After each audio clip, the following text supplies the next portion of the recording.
ದೇಶ ಅಂದರೆ ಅದಕ್ಕೆ ಒಂದು ವೈಶಿಷ್ಟ್ಯತೆ ಇದೆ. ಅದರಲ್ಲೂ ನಾವು ಕನ್ನಡಿಗರಿಗೆ ಅದರಲ್ಲೂ ಇನ್ನಷ್ಟು ವೈಶಿಷ್ಟ್ಯತೆ ಇದೆ. ಸುಮ್ಮನೆ ಇರಬೇಕು.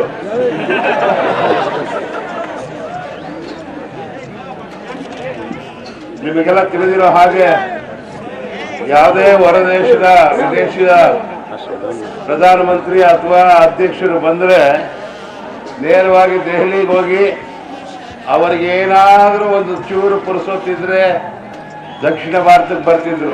ಅದು ಎಲ್ಲಿಗೆ ಬರ್ತಿದ್ರು? ಅವತ್ತಿಂದ ಮಡ್ರಾಸಿಗೆ ಬರ್ತಿದ್ರು, ಬೆಂಗಳೂರು ನಗರಕ್ಕೆ ಬರ್ತಿರಲಿಲ್ಲ.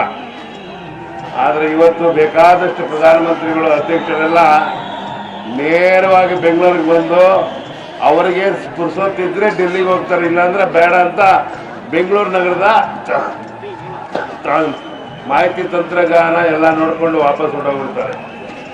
ಅದಕ್ಕೆ ನಮ್ಮ ಕನ್ನಡಿಗರ ಪಾಲು ಇಡೀ ಅಂತಾರಾಷ್ಟ್ರೀಯ ಮಟ್ಟದಲ್ಲಿ ನಮ್ಮ ಕರ್ನಾಟಕದ ಧ್ವಜವನ್ನು ಎತ್ತಿ ಹಿಡಿದಿದೆ.